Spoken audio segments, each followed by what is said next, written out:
Hello everyone and welcome back to another instalment of the Warwick F1 Show. It has been a few days since we witnessed the events of the Las Vegas Grand Prix, which saw, surprisingly, a Mercedes 1-2. We had Russell leading the two Silver Arrows, really for the entire weekend, converting his Saturday pole into a win and having a near-perfect weekend, whereas Hamilton fought his way back from P10 on the grid to give Mercedes, as I say, the first 1-2 in over 2 years since Brazil 2022.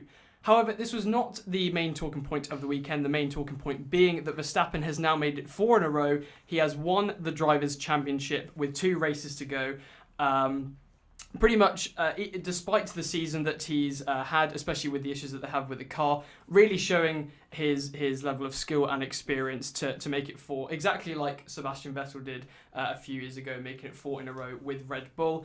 And the final talking point as well being the bit of a blunder of a weekend for Ferrari, having some issues, calling Sainz in prematurely for his stop, as well as Leclerc having a few nasty words to say about his team come the end of the race. But still for them, they were able to finish ahead of McLaren, meaning that they closed that gap in the Constructors' Championship, still hunting them down for first place. We shall be talking about all of this and more on today's episode. I'm your host, Callum J. Hodge, and today I'm joined once again by our Society President, Katch, our Society Treasurer, Chinmay, and also a returning guest, Oran. Thank you all very much for joining me. I'm now going to quickly pass over to Chinmay, who's going to run us through the order that we were left with in Vegas on Sunday. Take it away, Chinmay. Yep, so very quickly to summarise in what is now my regular segment of race rundown. Obviously Russell dominated the race in a very well-deserved victory. It was Mercedes' first triumph since the Belgian Grand Prix, I believe. Obviously followed by Lewis Hamilton after a fantastic recovery from, I believe, 10th on the grid. And then obviously followed by the two Ferraris of Carlos Sainz and Charles Leclerc after, as Callum mentioned, a few driver issues and few pit stop blunders.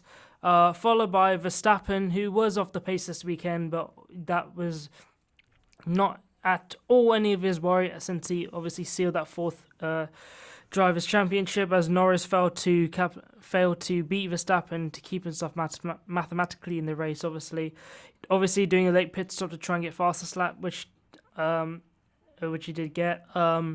So obviously he got 9 points instead of the usual 8. Piastri following close behind, followed by a respectable performance of Nico Hülkenberg, who again has just been very, very consistent this season. Followed by Yuki Tsunoda, who has who's probably, you can say, he's got an extra edge you can say possibly one of his rivals for the second Red Bull seat in Sergio Perez, who rounds up the points in 10th. Fernando Alonso just missing out on 11th with Kevin Magnussen very close behind, just over 6/10 behind actually. Zhou Guanyu in 13th, Franco Colapinto starting the pit lane after his qualifying crash to finish in 14th, Lance Stroll in 15th, Liam Lawson 16th, Esteban Ocon 17th, and Valtteri Bottas running out the last of the finishers at the 18th, with Alex Albon retiring due to technical issues, as well as Pierre Gasly, who unfortunately, despite his stellar qualifying performance, as usual, the Renault engine let him down. Thank you very much, Chinmay. We'll be talking about a few of those drivers throughout this episode of that make up the major talking points. And the first one being, as Chinmay mentioned, the Mercedes 1-2. I think this, obviously an incredible performance for Mercedes, but particularly I want to say for Hamilton, because we were talking after the Brazil Grand Prix about he was really disappointed with his performances and his lack of pace and faith in the car, really. And I think this is exactly the race that he needed, despite the Saturday only qualifying good enough for P10, but then finding some incredible pace in the race and being able to rejoin his teammate to make the 1-2. Oran, we'll come to you first. That's got to feel amazing for him to be able to complete the 1-2 and deliver a good result for the team, especially judging that his time at Mercedes is coming to an end. Yeah, it would probably be a good feeling for Lewis Hamilton, considering he had some quite interesting words to say at the end of the Brazilian Grand Prix, making a lot of us think they wouldn't even appear for the next race. But yeah, you'd think that, considering qualifying, that his poor run was going to continue. But somehow Mercedes managed to make that car splendid in Las Vegas, and he made plenty of overtakes, especially on Max Verstappen, which I thought was going to be a bit more exciting, but clearly GP had some words with him. So I don't think really anyone was expecting the pace that the Mercedes delivered compared to the other cars, the other competitors around them, did they? I don't think Mercedes was expecting it either, to be honest. Toto didn't seem to have a clue why the car was that quick. But I think if they can work out why they were so fast, I can't see any reason why they can't be on the podium in Qatar and also in Abu Dhabi. No, absolutely. Katch, I think Hamilton will certainly be very happy with that performance. And do we think that Mercedes can be? It feels like we've said this about a lot of teams, really, with McLaren earlier on the season and Ferrari after the most recent triple header, not this one, and now Mercedes asking, can they keep this performance and this pace going into the next race? Do you maybe think not so, because Qatar is very different to the nature of what Las Vegas is? Yeah, Las Vegas is basically just a big street circuit with some fancy buildings behind it and a lot of money invested. Qatar is so different in that sense. It's so hot. The Mercedes car has always been really good this season in the cold conditions. Like we've said, they don't think they know why. Who knows? But it is very good for them. I don't think they're going to be caring at this point, really. It's a shame that it's all happening towards the end of the season, so they can't make up those big points on this battle that we have at the front of the constructors with McLaren, Ferrari and Red Bull. But yeah, it's great to see. Obviously, it's their 60th 1-2 finish in their history, which in my opinion is quite low. I really expected it to be a lot more, especially with that dominance they had in the 2010s, but alas, it's pretty cool. It also means that, I have another fun fact, this is the first time in F1 history that 4 constructors have all got 4 wins or more. It is. And Max Verstappen have got that 4 Red Bull win himself. But yeah, that's really exciting. It's a cool season this has unfolded to be, and I am happy to see that Mercedes are doing well, especially in this latter part, because like we've said, Lewis deserves a good send-off. It is, I think. We've mentioned how many times before of what an incredible season this has turned out to be. If we couldn't back that up enough with the stat of the 7 different race winners, which I honestly can't remember the last time that happened. I think we brought it up, it was maybe around 10 years ago at least. But I think I also do want to give some credit to Mercedes as well, because I remember as well that, and Chinmay, I'm gonna ask you about this. We've talked a lot before on this podcast earlier in the season, and I'm sure earlier in previous seasons, where it really hasn't looked good for Mercedes at all, and they're looking sometimes even closer to the midfield, I want to say, compared to the top of the grid. But now they're here, they're back fighting for wins, and this has got to mean so much for Mercedes, hasn't it? Even though they're not obviously back to where they've spent so much of their time in F1, it's a big step forward in preparation for the 2026 regs. Yeah, I mean it's a good morale boost, at least, you know, that they have got some sort of boost, especially that they're fighting for wins. At least they have fought for wins on occasions, at least during the season as well. Especially considering of how poor they did come off in 2022 when the ground effect actually returned to Formula One. With the porpoising and obviously endless complaining from the drivers. Lewis Hamilton, I can still remember Lewis Hamilton complaining a lot about the porpoising, which obviously it's not comfortable. I remember when he got out of the car and you could physically see that his back was killing him. It was like he just aged about 50 years. Yeah, he literally suddenly became a 70-year-old man after that race. I'm like, obviously that if you're okay, I know you're in your late 30s, but you're still a driver, arguably in his prime. But no, you can't do Lewis Hamilton like that. No, but I'm not saying that, he's in his late 30s.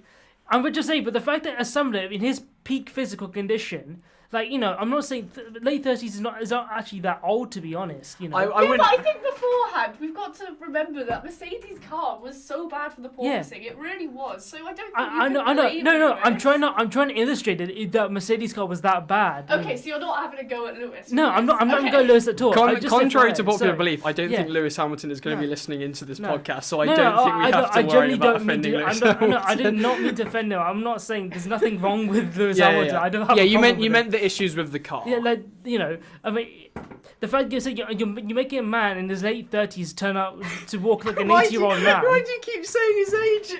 I'm sorry, but I'm just trying to emphasize. Okay, I'm gonna move away from this now. Okay, right. We're moving it on to. I want to.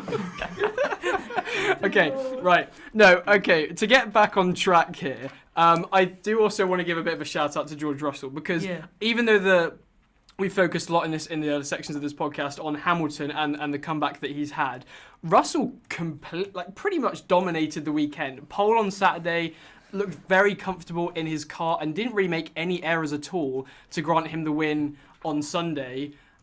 It's a phenomenal performance from him, and it surprised me as well to see that this was only his third race win, I think, and I think it's incredible, and we can certainly expect a lot more from him throughout his Mercedes career. 100%. I mean, it's a shame it's only his third because he should have won back in Sakhir when Sergio Perez had that great drive, and then obviously he got that disqualification in Belgium. So to say it's only his third win, he has been quite good this season. And well, to lead from pole when you had Charles Leclerc who was pressuring him quite early, and then when Leclerc's tyres went off, he just seemed to disappear off into the distance. Then of course we had Lewis Hamilton who boxed and seemed to be closing on him at a rate of not, even the AWF saying he'd catch him within 12 laps. Then about 7 laps later, he started to just gain more time. So never really look back on it, to be honest. Yeah, no, he certainly looked dominant throughout the race. A stellar performance from him, and it'll be certainly interesting to see what he can do next season, being the lead driver, as we know, in that team, going alongside Kimi Antonelli. We'll move on, though, to, I think, what is ultimately the main talking point coming from not the race, but the weekend, is obviously Verstappen has now won the Drivers' Championship. And it was, even though we liked to talk a bit on this podcast about having a bit of a Drivers' Championship, it didn't, in hindsight, we should make an official apology from the Warwick F1 Show. I don't think it was really ever that much of a battle. It was looking for something where it perhaps wasn't. I think the whole of the F1 media, we were just all excited. I'm saying I'm taking myself out of the equation. I never said it was a battle. But everyone was talking about, the gap is a bit closer. Maybe we will have something. But it just shows that the dominance and the consistency that Max has had all season, and you have to give credit to him for this. It was very impressive. Again, can I give some stats on Max's championship? Yes, go for it. Stats Central, let's do it. I have some fun facts. So this is the second season in a row that he has won the championship on a Saturday, because he won it at the Qatar Sprint last year. Oh, I see. Right, I was going to say, I can't remember the last Saturday race we had. Yeah. In a long time. Verstappen also joins Nelson Piquet and Keke Rosberg in winning the championship in Vegas, which is interesting. Yes, which is likely going to be... there's not many drivers to that name, because the only times that we had it before 2023 was, I think, two races before that, back in the 1980s. I can't remember exactly which ones it is. Piquet and Rosberg won the championship. He's also led the Drivers' Championship consistently since May 22nd, 2022. So his streak still goes on. He just has to... That Red Bull has to come out in Australia next season to just continue that streak. But I think it is... Basically, Verstappen's done incredibly this season, and as much as we hate to say it, we have to give him a lot of credit. He is...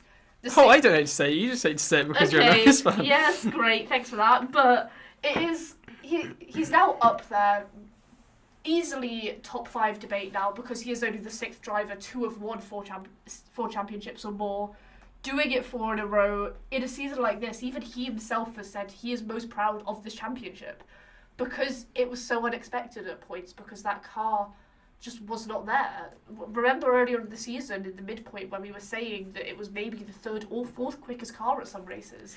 It's crazy to think that. And also, we should say, we mentioned obviously he is the only one of, did you say 6 or 5 drivers? 6 drivers that have won 4 times, but he is far from done. He's not showing any signs of stopping. All right, yes, it depends on how good the Rebel car or whatever car he ends up being, if it is a front runner, but he's really, if the car's on it, then there's certainly no one who's going to beat him on his day. Correct? Correct. I do think so, and that is a bit of a shame, but a bit of a shame for the sport, I'm saying, but it's exciting. I think we'll see next season how that Red Bull is. Not saying I believe them, but they are saying their car might not be as good. So maybe we will get an actual title battle next season. Yeah, we did mention obviously that maybe it was the media or just our hype that we kind of wanted a title battle for this, especially after we've seen such Verstappen dominance for the past few years. And also I think personally as well, I would have loved to see at least Norris get more up there, because I am a big fan of Norris at the end of the day, and I do really want him to succeed, and I didn't like seeing him make quite the mistakes that he did this season, because I do think that he could have maybe been in with more of a consideration if he didn't make those mistakes. I'm not saying he could have easily won it. That's a story for another time. I don't think that's the case. But I also want to ask you guys a question, which I want to get your thoughts on this, because Verstappen has won, but I think that he's won because we've mentioned that this is such a unique season where we've had so many different race winners. Has Verstappen been helped by that in a way? Because think if he had this kind of form or if the Red Bull car was this inconsistent in a season like 2021, where it was just him and then the Mercedes cars, it wouldn't have happened. But because we've had so many different times, like the McLaren has never been fully on it, the Ferraris haven't, the Mercedes haven't, has Verstappen been helped in a way, and he's been not given the championship, but he's been seriously helped in obtaining the championship because it's been such a unique season as it has been?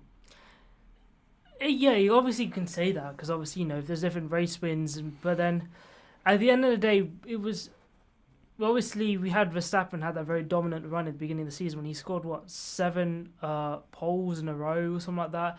Like up to out Spain, he was utterly dominant in the first bit of that season. When no other team really had we all just thought it was just going to be a repeat of 2023. And just a side note as well, can we also just appreciate this is probably the first somewhat normal race weekend where Max Verstappen has been crowned champion, because each of the last 3 times he's been crowned, it's just been a really weird weekend. Because obviously the first one is a certain Abu Dhabi 2021. Oh, no, we don't talk about that. Yeah, We're not ready to face that yet. No, we're not. That's all I'm going to go. I don't need to go. Moving on, 2022, what was that? 2022 was Japan with the whole partial points thing. And then, and it was just everyone just realized he's suddenly champion because of the partial points and that sort of stuff. And then the last year was Qatar last year, when the main talking point wasn't him becoming the world champion. There's literally the fact that the tyres were exploding on that track. So at least for once we got a nice normal race weekend where we can actually talk about him being champion for once, rather than just talking about something else rather altogether. But but then also a lot of it to do is the fact that even though Red Bull didn't have the fastest car for especially during the middle chunk of the season, when arguably McLaren were the fastest car, the sort of damage control, you can call it, that Red Bull really did was just much, much better overall. Because yes, even though you had Ferrari and you had McLaren do their win races, me and Mercedes for a few races as well, the fact that Verstappen was consistently able to score that many points. Exactly. Since, apart from Australia where he retired, Verstappen hasn't finished lower than 6th all season.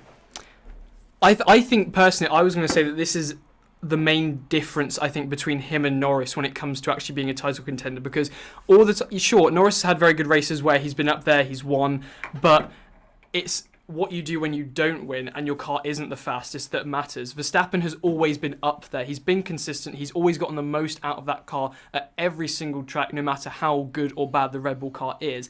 And Norris hasn't done that. He's the one who has, unfortunately, sometimes made mistakes, or maybe he's not able to get the full amount out of that car. And so I think that is, for me, the one decisive thing that proves that he should be. Obviously, we know he should be, but definitively says that he really deserves this championship. Oran, do you agree? Yeah, I completely agree, because if you look at Verstappen's career, he's been in that Red Bull since about 2016, which has been a car at the front. So although he's not been a great racer, he's had experience racing at the front of the field and building his consistency. I think I read a statistic that the last time he finished outside of the points was when he was 18. He's now 27. So that's presumably with him actually still finishing, which is absolutely ridiculous, and a testament to not only his consistency but just his skill in that car. Yeah, exactly, because Lando's been in that McLaren, and realistically the first time that McLaren ever got close to winning was in 2021, where he got extremely unlucky 3 races on the trot. But as you said, Verstappen just has that experience and that consistency. So if you can just keep scoring those points in a season where 4 different teams could be fighting for the win, you're just going to keep yourself up at the top. And I think with this season as well, it's been because we've been so focused on perhaps the multiple different race winners and maybe the really great run of form from McLaren. It's easy to forget that as Chinmay mentioned, the start of these 7 races was almost like the same form or same way of going about it as 2023 with Verstappen completely dominant. So yeah, we've definitely covered that he absolutely deserves a championship, and it's a huge congratulations to him. We'll move on, I think, to Ferrari, which I'm very interested to talk about because they had a very eventful weekend. I think we'll start off with Sainz. So the first blunder for Ferrari, and we should say we'll go into some their good part of the weekend, which was that they did outscore McLaren, and the gap has closed. So now they are working it out, 24 points behind McLaren, I want to say. Yeah. 24 points behind McLaren, and they've got 2 races to go. They have a sprint as well in Qatar. Do we think that it's a possibility that Ferrari can actually challenge for this constructors title? No, there is no way, surely. That was very quick, actually. Okay, sure, I have bias, but I'm even putting this bias aside, right? 24 points, that isn't a lot. But you've got to think about how many teams are taking points away. Ferrari do blunders like this. 3rd and 4th was a good result, but you've got to think that teams like Mercedes and even Max could get a race win as well. So there's not as many of these big 1st, 2nd points that are going to be on offer for Ferrari. I don't think they're going to be that dominant in these final 2 races. These aren't tracks that would suit them as much. I could see Qatar especially as a McLaren track if we're actually looking at the facts. So I don't think it's possible for Ferrari to get them, especially if they're going to have dodgy internal team dynamics like they've had at Vegas. Yeah, certainly. I think a bit like what we were saying with Norris trying to close down on Verstappen, similar situation here, because we've had such a mixed bag of winners and the different paces that the different cars have shown, that they're almost fortunate in a way that Ferrari is not going to go it's not going to be very likely that they go ahead and get a 1-2 in both races come the end of the season. Are you along the same lines, Oran, that you think that maybe this is starting to fall closer into McLaren's hands, or do you think Ferrari is still in with a shout? I don't think McLaren can go into Qatar saying that, yeah, we've probably got this together, because Qatar's a very hot circuit, so you don't know what engine reliability is going to be. They have made a few track changes for Qatar, but then you don't know what the tyres are going to do either. And then Abu Dhabi, I don't think is a circuit that Ferrari or McLaren have dominance around. But I think that, especially when you look at the constructors, 24 points seems like a lot in terms of drivers. But when you think about constructors, it's 2 cars, so 24 looks like even less. But I think I agree with Katch that Qatar's probably going to be very much a McLaren circuit, so they're going to pull even further ahead. So to Ferrari to claw it back in Abu Dhabi is probably going to be very unlikely. I think they're going to have to at least have a serious points haul over McLaren for this race to really start putting the pressure on McLaren for the final race in Abu Dhabi. Maybe getting it down to, say, 10 or 15 points at least. They have a very big opportunity here, Ferrari, because there is a sprint weekend as well. So if they can have a serious performance on both races, then they could still be within the shout. But certainly it's in McLaren's hands now, I think. We'll now move on to the bad side of Ferrari that from this weekend. And we should give them credit, obviously, because they still had a decent performance, but they really weren't helped by some pit wall internal issues that happened. As we mentioned, we'll go to Sainz first. So lap 28, Sainz is called in by his team to the pits, but at the last moment he's told to stay out because they're not ready for him. And so he cuts from the pit lane entry, he cuts back onto the track and consequently losing time. Could have been worse, but losing time regardless. Is this is not good from Ferrari, is it? Is this typical Ferrari that we've maybe been missing a little bit over the past few races? I mean, Ferrari's had some pretty good strategies recently, and you're starting to think where they've got, but, we've finally seen their true colours come out again. I mean, I don't know how you can do that. I mean, he's been complaining about the tyres for the last 10 laps. How do you not have, the pit crew at least ready with a set of tyres to run out? Especially the fact that you've called him into the pit lane. So, yeah, this comes after Sainz was already left vulnerable from an overtake from Lewis Hamilton from the Ferrari pit wall because they decided to swap their drivers around. Because presumably, was this because Leclerc had presumably better pace and wanted to try and catch up to the drivers in front? Well, we're not too sure, I don't think. An interesting decision. But then also people were very perplexed that Sainz didn't get a penalty from this. I think you guys have a better idea of this than me. It's to do with the new race director, essentially. Go for it, Oran. I'm not going to verify you on this, because this isn't a direct question. I'm not too sure of the logistics. I think I have a grasp on the understanding, so I'll try and explain it to the best of my ability. So we know that for Vegas, we got our first new race director. This was his first race. And normally, these pit lane incidents, the race director obviously has a driver briefing before the weekend where he sets out some rules. And it's not actually written into the F1 rules that you have to stay left of the white line. And you have to stay left of the white line when pitting and you can't cross it. So normally in the driver briefing, the race director illustrates that when you pit, you have to stay left of the white line. But this race director wasn't aware of this rule. So obviously he didn't tell the drivers in the driver briefing. Therefore, when Sainz did it, it wasn't considered misfollowing the race director's instructions. So, and because Carlos Sainz was slowing down for the pit lane, when he rejoined the circuit, it hadn't been deemed that he gained an advantage. Therefore, all he got was an exceeding track limits warning. I think the lucky thing is that he was doing it so that he went into the pit lane and cut out rather than cutting in, because obviously potentially dangerous if it's the other way around, and also because he was already slow, as you mentioned, it wasn't deemed as gaining an advantage from cutting the corner. But I don't know, Ferrari have kind of gotten away with one there, haven't they? All of the commentators, all of us thought that this is a slam dunk penalty because we're used to it being one. However, alongside it being under race director's rules, I have seen discussion on whether he didn't enter the pit lane because whether he was in the pit lane or not. So I've got an excerpt from the F1 rules saying this is a lengthy boy, but except in the case of force majeure, as accepted by the stewards, or unless defined otherwise by the race directors, any part of a tyre of a car entering the pit lane must not cross any line painted on the track for the purpose of separating the cars from the pit lane from the track. So for the avoidance of doubt, crossing means that the outside of any tyre should not go beyond the outside with respect to the pit lane of the relevant line painted on the track. This is just a lot of lengthy stuff saying just don't enter the pit lane. But then what is a pit lane? What is a pit lane? Do they think that if they just write it in enough lengthy words, they will just ignore it and move on?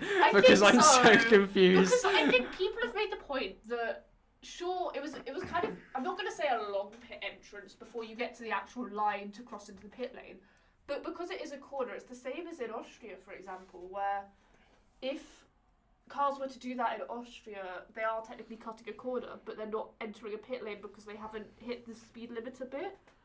And basically, who knows? But apparently he did enter a pit lane, and the race director was like, "Yep, we're all good." He didn't enter the pit lane? Well, I guess not, because he didn't get. No part of his tyre went into the pit lane bit. Oh, okay, yeah. So he didn't go past the speed limit bit. I would assume. I'm gonna have to. None of us know. Basically, everyone is trying to figure out what happened. I think to steer this away from the what did or didn't happen. What is interesting is how no team such as McLaren launched an appeal. I think that would have made sense, right? For McLaren especially, if they launched an appeal against him not getting a penalty, and let's say it was given, then they get more points back on Ferrari. So why did no one appeal against this decision, especially seeing as Sainz got a podium? Maybe it's because they're also still trying to work out what exactly they can appeal with this decision, because no one understands. If any listeners do understand, then please comment in and actually to explain to us where we're going wrong. I think it's all a bit of a blunder for everyone. Like we said, even the commentators that were talking about this race and the incident when it happened and afterwards as well. To be fair, for us in the UK, it was at like 6-7 a.m. Yeah, I wasn't. Personally, for me, I was not concerned about like whether Sainz was going to get a penalty or not. I was more concerned with going back to bed. But we'll move it on to the final Ferrari blunder, which was on Leclerc's side, where Do you want to go into some of the finer details of essentially what happened? Leclerc was very angry on the radio to his race engineer and also to Fred Vasseur at the end of the race. Yeah, the issue was earlier in the race, they had to swap places, and Hamilton nearly overtook both of them when swapping places anyway. Leclerc had faster pace for the majority of the race, but even with Sainz's pit stop blunders, he ended up in front and they didn't swap over. Towards the end of the race, Leclerc was saying on the radio, can you get Sainz to let me through? I've got faster pace. Sainz did not let him through, and then Leclerc said, why don't you try tell him in Spanish? And then at the end of the race, after the checkered flag, Leclerc claimed he didn't realise the radio was on, who knows, but he had a bit of a French incident where he, instead of screaming into the mic without realising it's being broadcast to the whole world, he had a bit of swearing show where he was fuming at the strategy. He was fuming just at everyone. He went on a bit of a rant, having a go at the pit wall, having a bit of a go at the strategy, saying no matter what, like, I'm doing what I can. You guys aren't helping me. What's the point? I'm giving up. With about 6 F-bombs throughout it, until his strategist was like, Charles, the radio is on. He was like, oops, sorry. In the most non-oops sorry way. Yeah, so it's created, Vasseurs had to kind of damage limitation this, but it's not created good tension. I guess in a way it's good Carlos is leaving at the end, because those two might not be getting on for these final 2 races. It is interesting when both this is a situation we get, if both drivers are on the same level and they're so close to each other on the grid and the team makes some strategic errors, then, I don't know, I want to compare this to the way that Hungary was for McLaren. It was the letting through and the issues of you can't appease both drivers. That's what Ferrari were trying to do. They were trying to appease both drivers, but it's not possible. So you have one driver that's really upset and one driver that's, benefiting from this. Yeah, so it depends obviously if we do class them on the same level. Do we not think that they wouldn't start to prioritise Leclerc? You would think, but then why did Sainz get the podium and Leclerc didn't? It's an interesting situation. I do wonder though, my initial reaction to this is Leclerc overreacting a little bit? Because I understand his anger at the situation, maybe if it was back like a year ago when Ferrari really weren't getting any decisions right, but they've been doing well over the past few races. I mean, they performed incredibly over the last triple header, and is it a bit of an overreaction? I don't know. What's your thoughts on this? I mean, if you're Carlos Sainz, you're going to Williams next year. So your next wins, next podiums probably aren't going to be in your foreseeable future. So if you're Carlos Sainz being told by your team to let through a podium, you're probably not going to do it. Which is they're not going to bin you off for the last 2 races. But then Ferrari also want to make sure that Leclerc's happy because Leclerc is their driver for next year, and they don't mind throwing Carlos under the bus a little bit because he's not their problem anymore. So I guess that's where they were trying to get at, was that trying to prioritise Leclerc to make Leclerc happy, but then obviously Carlos isn't going to listen to any team orders. And I think Carlos was probably slightly annoyed already in that race, considering the swap over that nearly lost him a position, and then the pit lane incident. I don't think he was ready to listen to more team orders. It's difficult. They kind of when some of the decisions goes wrong, it's losing the credibility. And I don't know, maybe Leclerc is going to be the one departing in recent years. You heard it here first. Leclerc to Cadillac in 2026. But I think that's maybe quite a bit of a hot take. I'm not sure that's going to happen. That's an awful take. That's an awful take. Just as a final shout out, we should say that Haas have now retaken 6th in the constructors, as we predicted or thought might happen. Obviously, Alpine retook 6th after their incredible double podium in Brazil, but we know that Haas have been the more consistent throughout this season, and it was a bit unlucky for Gasly with his retirement issue because he was doing really well in the race. I think he was running in the top 10, and you could have easily thought that he would have scored some points had he remained in the race.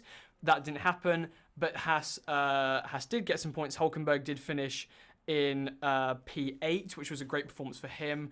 And now they are back in 6th, and we can think that maybe they'll stay there for the rest of the season, unless... are we not so sure about this? I think they can stay up there but I don't know. What are your thoughts? I mean, there's only 4 points separating Haas, Alpine, and RB, and I don't think at any point you could ever say which car you think is going to be faster and which one's going to take the final points.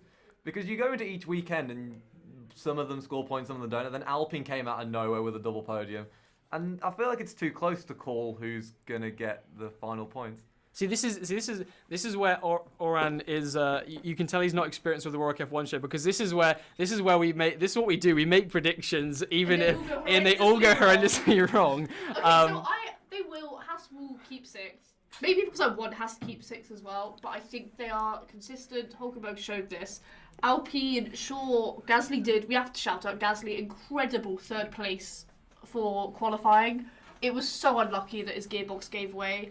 But it is the Renault engine, and to be honest, if this is what Alpine does, I can't say I'm too surprised. So I think at this point, I'm tempted to say that Haas will deserve it. They have certainly been the most consistent out of the kind of 3 that we're running with, being RB, Alpine, and Haas themselves. It's been an incredible comeback from where they have been over the past few seasons, and I'd like to see it after the work that both Hulkenberg and Magnussen have put in. I want to give one more shout out, and it's not a shout out. It's when are Williams' form actually going to come back again? I miss Williams doing well. Our Alex hasn't actually seen the checkered flag since Austin.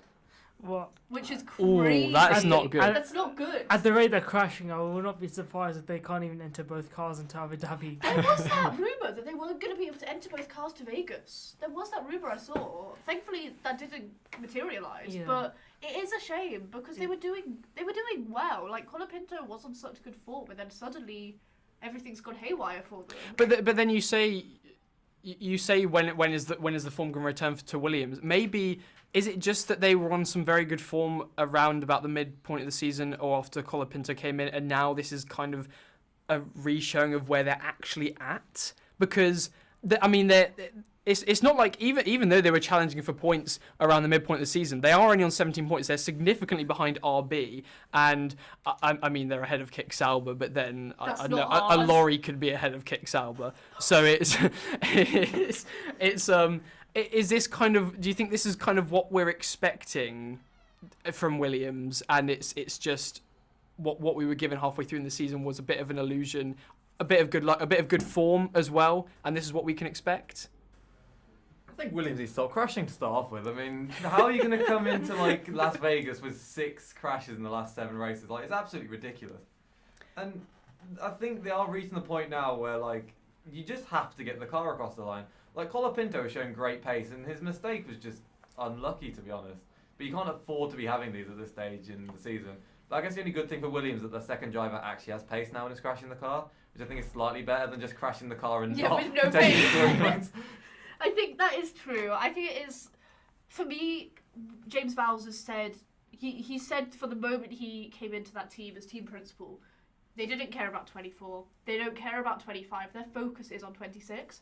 And I do believe that. I think just getting both cars across the line, that should be the bare minimum for them. Finishing 9th is still, it's not last. Just so they don't have to pay to rebuild the car, so that every worker gets their like Christmas bonus or something at least. Please. Like, I know you don't care about 2024, but this is you've got to get as Oran mentioned. You've got to. Maybe that'll be a bit weird if they actually break the cost cap as one of the teams that have like one of the least spendings across the grid. That'll be quite interesting. But yeah, certainly I think Williams need to get some. I want to say reliability. That's reliability in the car and also reliability in the drivers of actually getting the car across the line. And maybe next season, if their car's up to it, that we can see them properly try to break into the midfield. But I think really, in hindsight, it hasn't really happened this season, unfortunately. I think it's time for some predictions, to review our predictions. We'll come to the section where we review our predictions. If you haven't seen our Las Vegas preview, then what were you doing? You could go back and rewatch it now, even though Las Vegas has been and done. But you can see what predictions we made, as we do for every single race. And so I think it was me that picked first, and it went okay, I think. I know you are, Katch, you are buzzing to get onto your weekend, because it's very rare that you have a good weekend. But no, we'll go over mine first. So I picked Verstappen first, so I had first pick for who was going to win. I said Verstappen. Unfortunately, the Red Bull car wasn't up for it. But he did finish in the top 5, so I get a point for that. Sainz in P2, he actually finished P3. Norris, I said, would round out the podium. He unfortunately finished in P6. Fourth, I said Leclerc, which I actually got right. Leclerc did just miss out on the podium in Las Vegas. And then I said Russell in P5, and he actually won the race. So that's 6 points from my top 5. I then said for my 1 point, both Ferraris would reach Q3. That did indeed happen. My 2-point prediction was that 2 drivers would make contact on the first lap, and amazingly, I think we actually got a pretty clean first lap in, judging that we're a street circuit for Las Vegas. There was a chance. Liam Lawson was really doing his best Kevin Magnussen impression this race, but no contact was made, which is quite impressive. It was very unlikely indeed. And then for my 3-pointer, I said that there would be 2 punctures across the weekend, so either in practice qualifying and the race. And I don't think we saw a single one ultimately. So that means I get 7 points from my weekend, and that takes my total in the scoreline up to 142. So we'll now go to Katch next, as I'm sure you are absolutely buzzing to talk about your weekend. I am. So my predictions, unsurprisingly, created a lot of controversy and discussion last weekend because people don't like my tactical Norris P1. I wouldn't call it a tactical Norris. I called it a tactical Norris P1. Norris did not get P1. However, that's where the bad predictions end. So I predicted Verstappen in P2. He did not, but he was top 5. I then predicted both Ferraris in their correct places of Sainz P3 and Leclerc P4. And I predicted Russell in P5. So from my top 5, I got 8 points, which in itself beats It's you. It's impressive. I'll give you that. Thank you. My 1 point prediction was 1 red flag during the weekend. We had 2 red flags in FP3, which is good. My 2 point prediction is Perez doesn't make Q3. Unsurprisingly, that didn't happen. He went out in Q1. Just what a wash driver. But my 3 point prediction was Stroll causes 2 other drivers other than himself to DNF. Stroll was on good behaviour this weekend because he was just really bad. So it's fine. We've got our weekly Stroll and Perez slander you in can rely for the on weekend. me for that. So yeah, this might be my best weekend. I'm awful at predictions. However, I'll give myself this. I'm so proud. I got 11 points. We should say that you are back. You're in the race because it was, who was it that you took over from earlier in this? Was it Will Biddles, I think, or no, Will Kingswood perhaps. Yeah. So I've building only on been that. doing predictions since the summer. So honestly, I'll give myself this. At least I'm creating some good conversation. So that takes you up to 140 points, and that is just 2 points behind myself on 142. Chinmay, it is you to go last for your predictions. How have you gotten on this weekend? So, I can say that my top 5 was not as good this week because obviously factoring the idea of Mercedes, so of doing well, and I did not predict Mercedes doing well at all. So I predicted Leclerc first, Piastri second, Verstappen third, Sainz fourth, and Norris fifth. In total, that only gives me 3 points because Leclerc, Verstappen, and Sainz were all in the top 5, but yeah, it didn't. They were all in different places. That's fine though. Yeah. It was a tricky one to predict. Yeah, exactly. I mean, it was a pretty mixed results for once. So yeah, the 1 pointer I get that Gasly continues his clean weekend streak. So him causing damage. I said that I think we would go for that because it wasn't necessarily his fault. No, so he didn't cause damage. Sure. Reliability issue in this car. It was reliability, so he didn't Yeah. cause any damage. So that is 1 point for you. Yeah, and then which is quite fantastic. The fact that he two races left, and then if he continues it, that means you literally cause $0 in damage for his team. Williams are on the phone currently to Gasly to try and get a driver in that might actually save their car for a couple of races. Yeah. And then I said a driver from a team outside the top 4 finishes in the top 7. That wasn't the case. And my 3-pointer was that there will be at least 3 red flags across the weekend. So there was one in FP2. I believe Alex Albon brought up the red flag. I'm pretty sure similar thing with Stroll in FP3, and obviously the big Colapinto crash in qualifying So That wasn't a red flag. what The Colapinto crash was it? wasn't a red flag. I didn't watch qualifying. So it was sadly I was awake for qualifying at 6 a.m. But there was about 10 seconds left on the clock till checkered flag, so they didn't actually red flag the session. They just kept it as yellow. Interesting decisions, No, but this isn't even me being biased. I watched the session. There was no red flag in qualifying. oh no, I mean interesting I'll decision take it, I'll take from it. Fair the enough. from the race So director, I- but yeah. Yeah, I mean, I assume there was that big crash. I saw like if they cut the session early, then that generally counts as red flag. But if they ran the course until the very end, then of course I would not go and give them a 3. They means to get 4 points this weekend. 4 points only. Oh dear. So it is. yeah. So that means that instead you are on 135, which means that Katch has actually overtaken Chinmay in the rankings. Katch now up to second, but still our championship battle for the predictions remaining very, very much closer than the Constructors or the Drivers' Championship in actual F1. Now, we shall have plenty more episodes coming your way for the final 2 races of the season. Of course, we've got Qatar this weekend, so we'll make sure to catch our Qatar preview that will be coming out in just a couple of days. And also make sure to tune in for our preview and review of the final race of the season when we go racing in Abu Dhabi. But until then, thank you very much for Chinmay, Katch and Oran for joining me. I've been your host, Callum, and until next time, goodbye.